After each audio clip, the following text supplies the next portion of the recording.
Christine, I'm super excited to have you on today.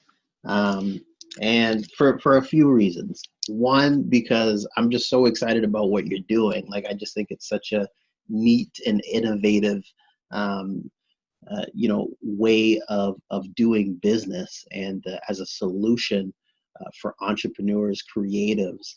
And I'm going to get you to kind of explain a little bit for the people that are going to be listening to this, what it is that you do so they can kind of grasp that. And then we'll go into some more segments within this podcast. But first of all, I just want to say thank you for agreeing to be on here as a guest today. Yeah, thanks so much for having me. This is great. I love that you're doing this series. So in terms of what I'm up to, I started Creative Minds Retreat last year, and it was with the intention of building a space that was conducive to creative thinking. There's a lot of busyness happening in the world, information overload. And so I wanted somewhere that people could go, they could clear their mind a bit. Marmara has tons of trails around, there's water, so lots of nature to immerse yourself in. And for me, that's a big form of meditation, is things like walking, so that was important. And then infusing the space, my house, with different creative triggers. And so whether that's art installations or infusions of art in a room, musical instruments, notebooks, with collaborative, ongoing stories for different visitors to add to, things like that, that you could just be surrounded by things to pique your mind and think of new ideas. And that's the underlying theme of it all, is creativity, not necessarily in arts and culture. Of course, that's a big part of it, but more in the sense of creating new ideas and novel, innovative ideas. So it could be a football coach that wants to come up with new programming or strategies for their team and anything like that. And entrepreneurs are a perfect example of that. They have to come up with new ideas all the time. And so it would be a very sort of inclusive space. And so then COVID hit and just Right. like not long before I was ready to open this space. And so I wanted to switch the model that I was working with, but with the same idea, that promoting creativity, and ultimately that's sort of what prompted me wanting to do this, as well as that I feel that there's a lot of untapped creativity out there. And I think that I have the tools and the resources to help people discover those creative thoughts. And so then I had to find a way to do it online. And so that's where I'm at right now. So the three-pronged components of the business are career coaching, workshops, and collaborations. And so again, creativity and well-being are infused into all aspects of that. And focusing specifically on millennials, I think that there's a lot of people who've kind of started down these paths that they're interested in, and then they get to this point where they just feel like they could be doing more. And that's a process that I've kind of gone through. I've explored a lot in my career, and have just, it's sort of like a funnel. I've done my own process of exploration, and now I can be the resource for people to use and help them get through a little bit faster, a little, avoid a few roadblocks, which can be really valuable. But it's helpful to have a bit of a guide sometimes, just to help you figure out where you want to be. That's fantastic. Wow. Very, very interesting. And I love the fact that you're helping creative people, entrepreneurs, coaches, things of that nature. You're coming alongside them and giving them a safe space and place to really just let their creativity soar. I'm super curious, Christine. I want to take it back to your childhood for a second. Okay. What was it? Was there a time in your childhood that you can point back to where you can look and say, it was at this point in my life where I knew that I wanted to help or be this way or help people in this way or strive towards what it is that you're doing now, not even necessarily specifically, but we're talking about a creative place and space, and that covers a broad range of things. Is there something you can point back to in your childhood that made you grasp onto, yeah, I'm a creative, yeah, I want to help other creatives? Definitely not something specific. Like I said, I've done a lot of exploration because I didn't know exactly what I wanted. I think there's probably a few elements to that. In terms of helping others, I come from a very generous family. And whether that's through making quilts and giving them to people in need, or, Meals on Wheels, it's small things, but it's things that make a big difference to the people that you're helping. And yeah, so just the influence that I had with the people that surrounded me. And in terms of my creativity, I think I give a lot of kudos to my older sister, specifically, and my brother as well. Both of them are artistic in different ways. They loved drawing when we were younger, and so I followed in their footsteps and tried it out myself. And then I loved doing it. It was fun in school, and ended up pursuing it into university. And again, even then, I didn't really know what my career would be. I didn't know what to pursue. And then when I was in first year, I was trying to figure out what to do, like what to focus on for my major. And my roommate saw some drawings that I did, and she was confused. And she's like, I don't know why you aren't in art, like why this is a difficult decision for you to choose what to do. What did you take? I did general humanities when I first went, just to keep things open. And then I did end up majoring in studio art. So, yeah. Very interesting. Very interesting. Was there any like crossover there, like on the humanitarian side, or? Well, again, that was more of an exploration. I think I have a huge interest in psychology. And so that was like the other side of the coin. So whenever I wasn't taking art classes, then I took I took more credits than I needed for a minor in psychology, just because I found it fascinating. Interesting. Yeah. So I thought about art therapy when I graduated. And I think that is like, for me, that's sort of the like, I can't say foundation, but that's the first iteration of what this is now. It's very different than art therapy, but I think art therapy wasn't the right thing for me, but I think this is my version of that I get to kind of like make piecemeal in a way that makes sense for me. Wow, that's so interesting. Like you talk about, like, the love for psychology, understanding how the human brain works, that type of thing. Like that for me is super, super relative to entrepreneurship. Like the ability to understand people, how they work, how they tick, not just what you see on the outside, but maybe even what's going on the inside, and how to read people. Like that's, to me, is so relevant. Did you find that, or have you found that helpful, taking that course so far in your journey as an entrepreneur? Yeah, totally. I think it's, I do a lot of just self-learning as well through books, and Daniel Pink is one of my favorites, and he talks a lot about motivation. One of his books is about motivation. And yeah, there's all these underpinnings that are beyond selling, beyond employees,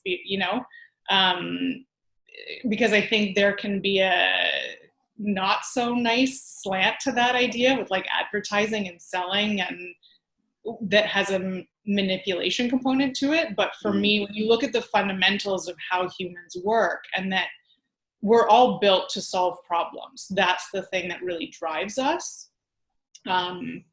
And so everyone has problems that they want to solve. They just don't necessarily know what that might be. And that can, take the form of what you do with your own life and career, or but also how you can plug into helping other people's problems. So Absolutely. Absolutely. And I love that you brought that up too, about like, the kind of manipulative side to how people kind of leverage the knowledge of psychology. And I've always kind of been against fear-based selling. I don't believe in it at all. I think that, there's a lot of that. You'll see a lot of that in the media today, in trying to get people to sway one way or the other. And, I think at the end of the day, like, I think people are intelligent enough to make decisions based on what they actually want out of life, and instead of what they don't want. So I think that's super fascinating that you brought that up. I'm curious, what were you doing before you jumped into this? Because this is fairly new for you. Yes, yeah. The first versions of it started just a year ago. So were you out of school and then doing this, or did you have a career in between? Yeah, so I bounce around a lot, again, through that exploration. So when I first finished university, I had an opportunity to work at Hydro One. And I took the opportunity, not because I thought the content was necessarily going to be interesting, but I wanted specific skills. Not having worked in an office before, I knew that I would learn a lot from that. And so I was there for several years, and then that art need just kind of crept back in, and I decided to go back to school again to specialize in photography. And so I went to school in Toronto. And then throughout that, having the hindsight experience of not, when I left university, it's not like I knew the job that I would want to enter into. And so when I went into photography at OCAD, then my goal was, okay, how can you get the most out of this experience? And they had opportunities for industry experience, so through field placements and things like that. So my goal at the end was, okay, this time when you graduate again, then just figure out a way to be stepping into a job that you want. And so I leveraged those opportunities to get industry experience while I was learning. And so again, I got to explore more to figure out what stream I wanted to pursue. And then was lucky enough, with hard work as well, to reach that goal of getting into a very well-regarded photography gallery in Toronto. Nice. So, and then from there, it's hard to tell this in a short story, because I just went down so many different little paths to figure things out. So then I wanted something a little more untraditional, and wanted to work at home, just to be more conducive to the style of work that I work best in. There are a lot of wellness benefits to it, whether it's, you can eat at home in your kitchen, and so you can often have better food, and you can go for walks, and it seemed like a healthier work option for me. So hold on a second. This is super interesting. So I love working at home. Yeah. I absolutely love it. Like, I enjoy it. It's peaceful for me. It's therapeutic to go from my kitchen table to my office. Like, it's just so, there's so many benefits, as you say, to working from home. Was that a big part of the conscious decision that you made as you were kind of transitioning through to what you're doing now? Yeah, totally. Yeah, it was because I love working on teams. I think it's great to have other ideas around you. But for me, when you're in a space where people are coming in all the time and asking, for your help, which, nothing wrong with helping, of course, but between sounds, visuals, smells, sometimes like there's a lot of other components that can distract you. And when there's a lot going on, then those additional distractions just make it hard to work your best. So Totally agree. I find that it's like you're forced to be more intentional too with checking in with team members and things of that nature. Like when you are working remotely, they're more intentional conversations as opposed to like, oh, I'm passing by Josh's office, I'll just right. ask him something. Yeah, and there are a lot of tools as well that make it, it's not the same, of course, and I think it's still really important to have that human interaction. So sort of a hybrid model is my ideal, but just with things like Slack and video, now we're all very well equipped with those things, but I've been doing that for quite a few years, and once you find your groove with them, they can be, you have to get used to it when you're used to a different model. But I think it's really easy to have that personal touch as well, because you can still have those, it doesn't all have to be work, like I still often check in with my colleagues, and it's important to do that kind of stuff regularly. Absolutely. Okay, so I'm going to jump around a little bit because I have so many questions for you and so many things that I want to better understand about like just your path and your journey, because I'm a fan. Like I really love what you're doing. I love that you're stepping out and taking risks and really just going after what you want. I'm a fan of that with anybody, and my motto is like, hey, you deserve it, so why not go for it? Why not put yourself out there and do it? What is your, like, if you had to look out 5 years from now, what does Christine see for herself in 5 years? It's so funny. I was just wondering if you would ask that question. I'm going to be fully honest with you. I'm not a huge fan of that question, because the thing that has worked the best for me in my life is I love planning. I love structure and like having a plan to work towards, setting goals 100%. I very much work that way. But the things that have worked out best in my life is as I'm, working to the first steps towards those goals is being open to opportunities. And when you work hard along the way, and then things can come up that you can't foresee at all. And when they come up, then you can be ready for it. Or even if you're not ready for it, like I'm a big advocate of kind of jumping in and you figure it out. But of course, I have some things that I have an idea of where I want them to be in 5 years. Creative Minds Retreat, I know will evolve a lot. So, having those three approaches. And by the way, for the context of this question, like it could be personal too. Like maybe you have some personal aspirations. Like, I mean, I certainly do. I love travel. So like, more of that for me in my future. But yeah, go ahead. Yeah. I mean, to me, it's sort of like it's all one, because pursuing something that matters a lot to me and that really drives me is my personal interest that just floods into my career. So there's a kind of crossover for me in that. So it's, I mean, I would love to have a family, and travel and all of those amazing things. It's all the things that, give you new experiences and help inform how you shape your life. And so I think it's really important not to get stuck in doing the same thing every day. So it's really just exploring what this business will be, what my personal relationships will be, what the world looks like, all of that. I'll tell you what, I love your answer. And here's the reason why I love it.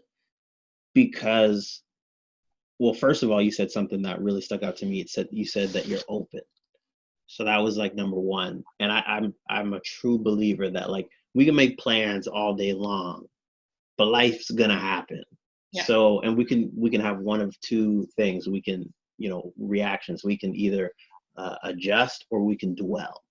And dwelling has never served me, will never serve me, even on good things. If I dwell too long on good things, that means I'm not motivated to keep going and achieve more and do more and things of that nature. So I love that part. And then the other part, to your point of like just not necessarily doing the same thing every day, different things come in different seasons. And that's something I've had to learn and figure out, is that there's different seasons of life.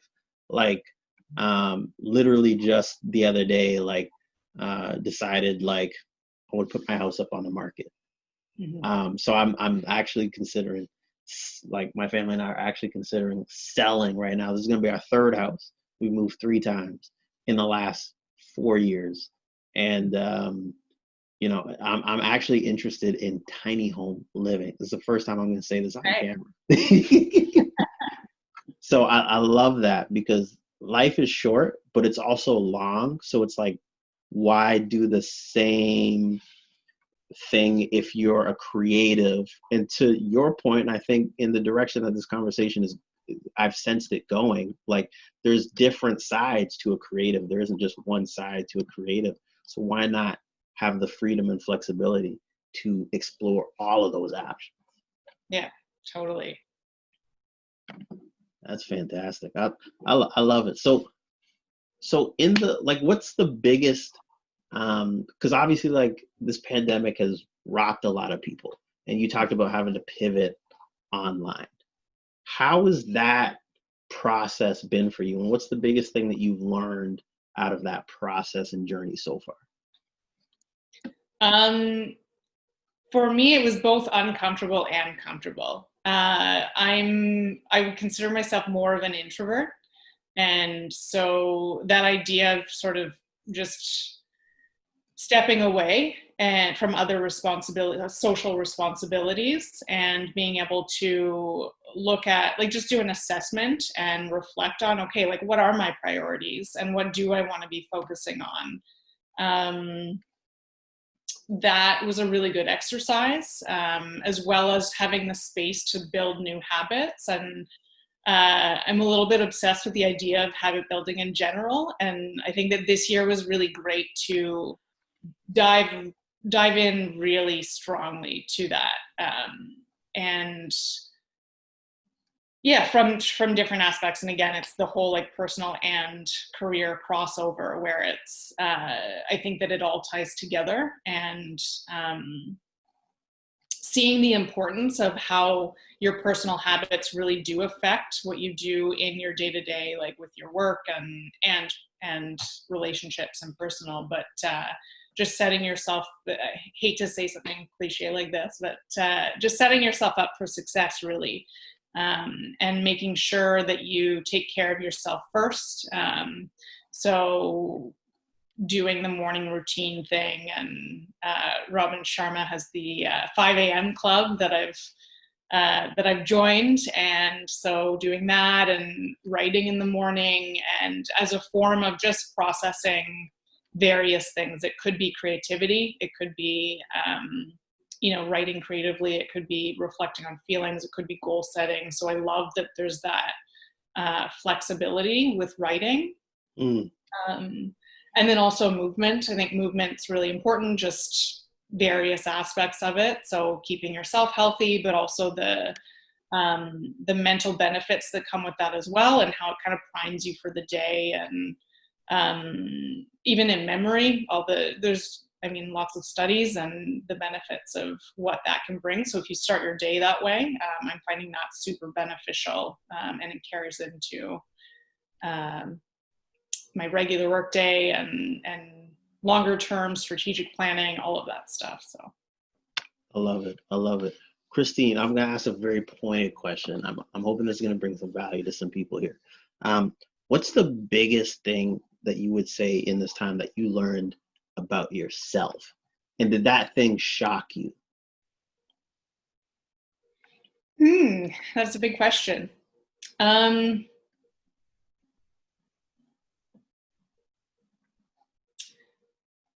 I think that I'm a much bigger risk taker than I had ever thought.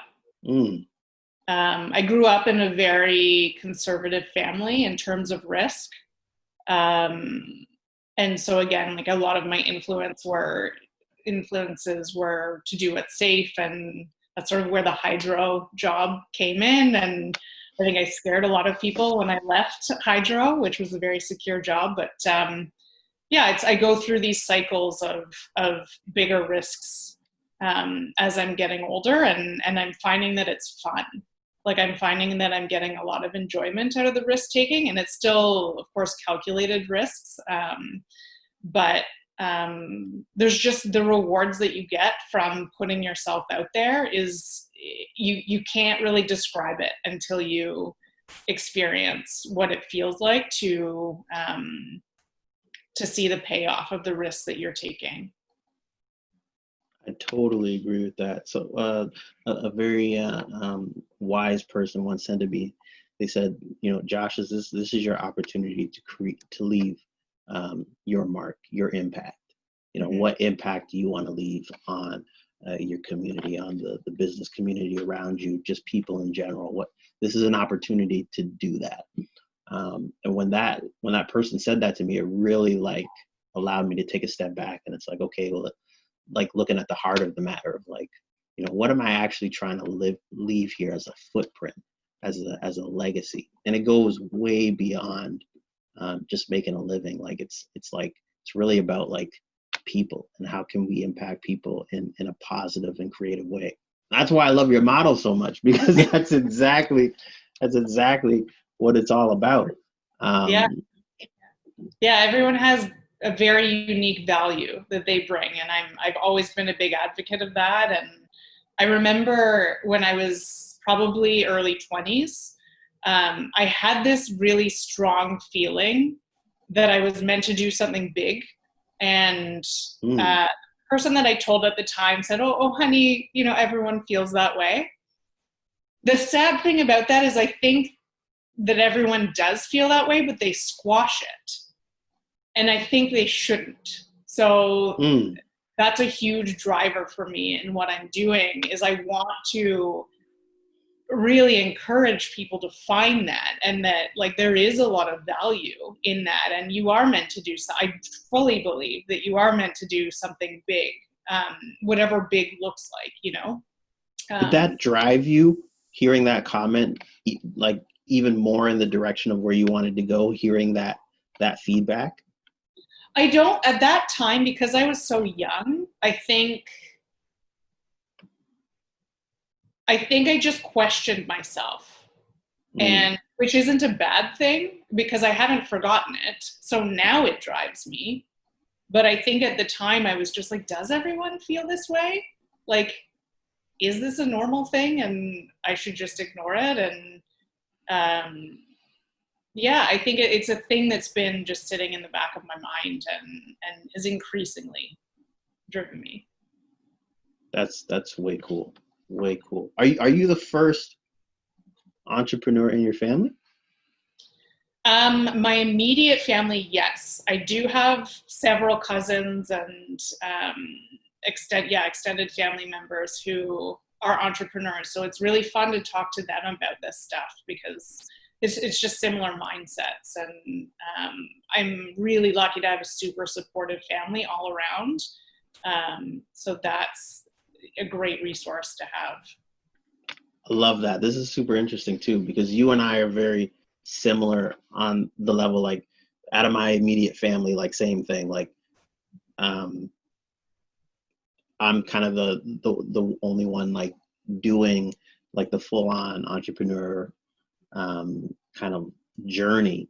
And so it's interesting because like, it's so important to have like people around you that build you up, encourage you.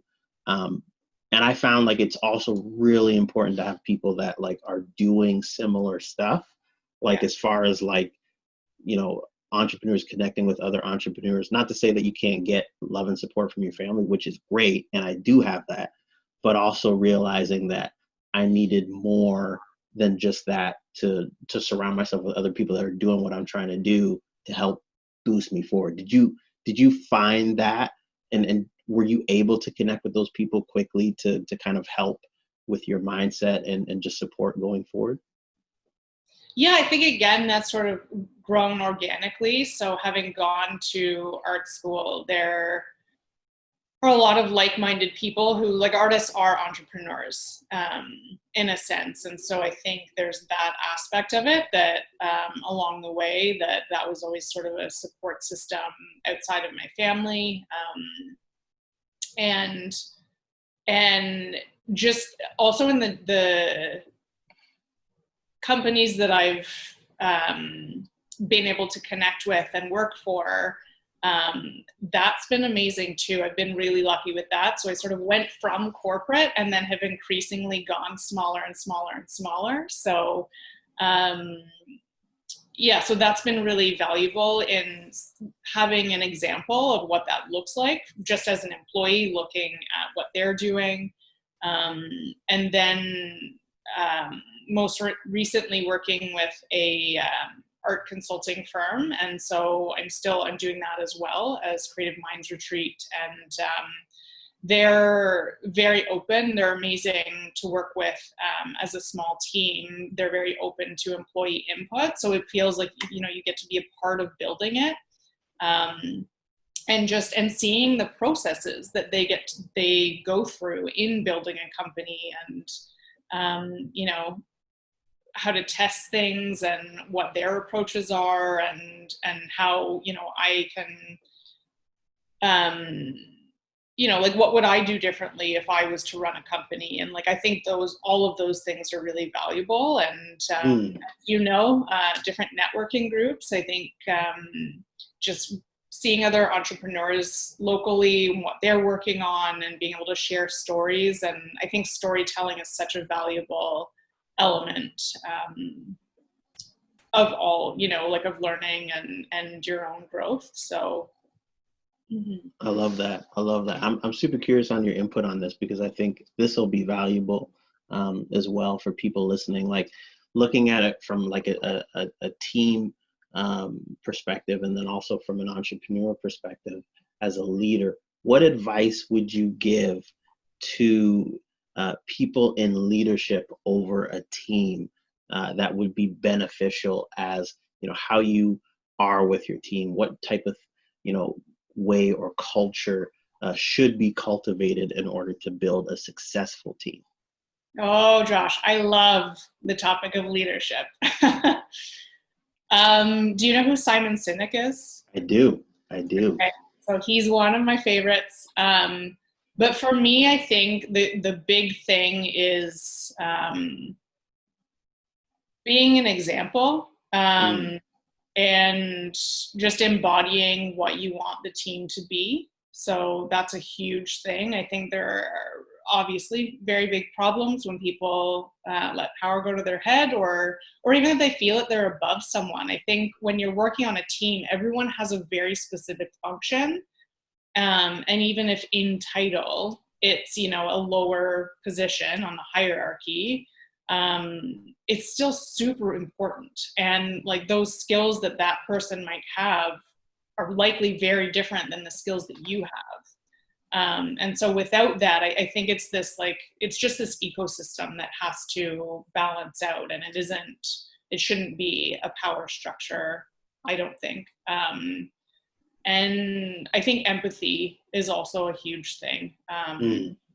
Just checking in with people. So part of what I do with the art consulting firm, again, another great example of leadership is allowing people to leverage their strengths. And so the owners know about my strong interest in wellness. And so I was able to start an initiative with health and wellness for the team. And so I've set up programming for us that just makes sure that everyone's taking care of themselves, and just providing some sort of guidance as well, because I love it, so I'm happy to find and provide the information that can be beneficial, whereas other people might be able, they don't have enough interest to seek it out, but if they hear the information that can be helpful to them, then it makes a stronger team, I think, just to leverage people's strengths and instead of just pigeonholing people into like a job description that you want to fill, you know? I love that.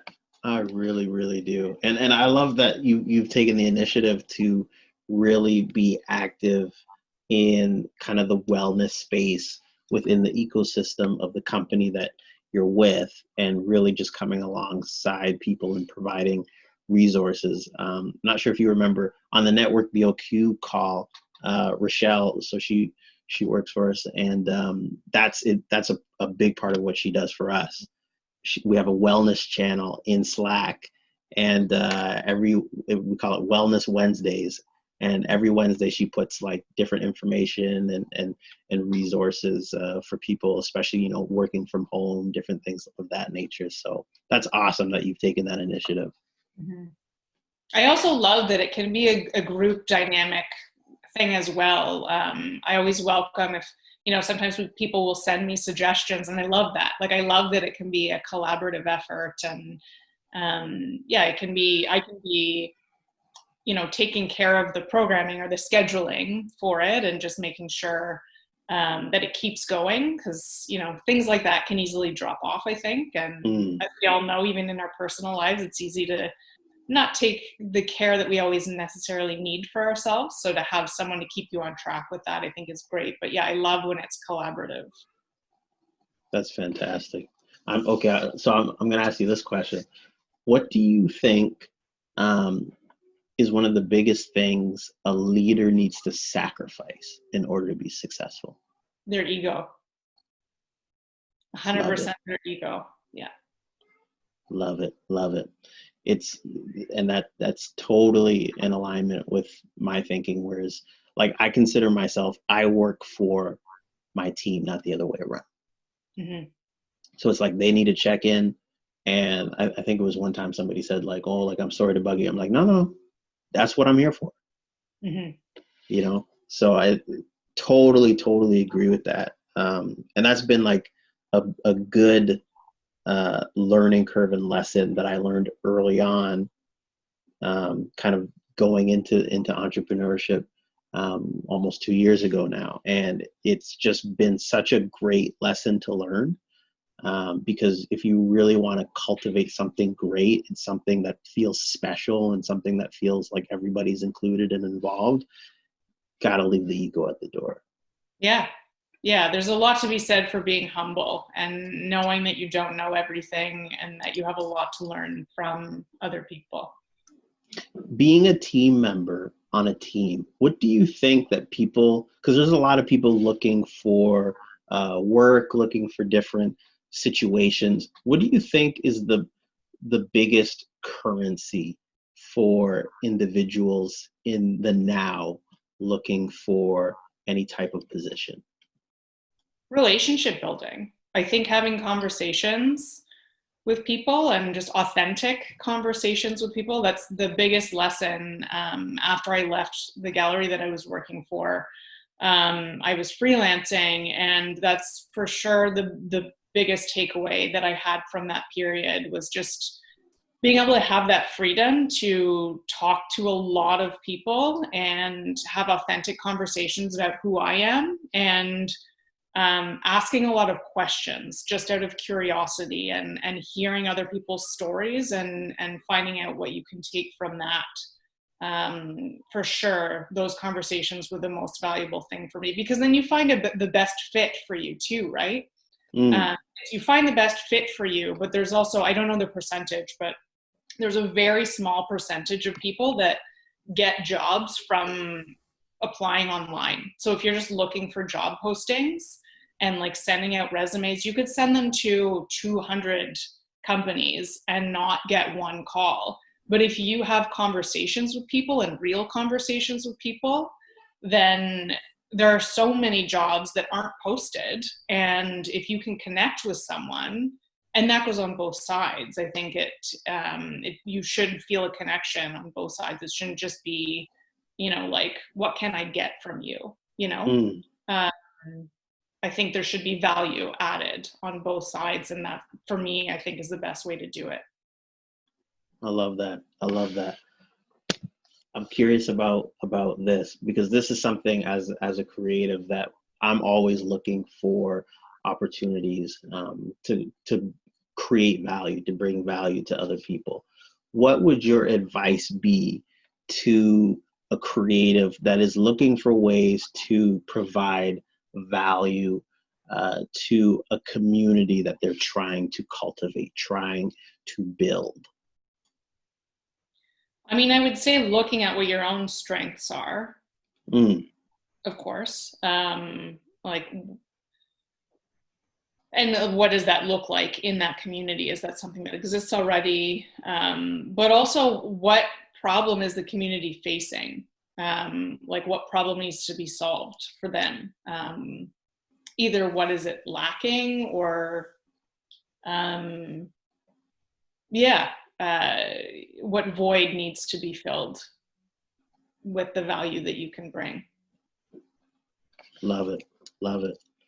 Christine, I'm super, super grateful for our conversation today. Like, I truly believe that what was spoken on here today is going to bring lots and lots of value to people listening. Um, you have an incredible dynasty that you're building. I love what you have going. I think that you're going to continue to do fantastic, and I'm excited to watch your journey as a fan. Thanks so much, Josh. I love having these conversations. Me as well. I appreciate it. Keep in touch. Let people know where to find you if they want to connect with you. Yeah, so you can find me on Instagram at Creative Minds Retreat, and LinkedIn as well. Same thing. Fantastic, fantastic. Christine, thank you so much. I appreciate you. Fantastic speaking with you. I'm looking forward to connecting in the future. Thank you so much, Josh.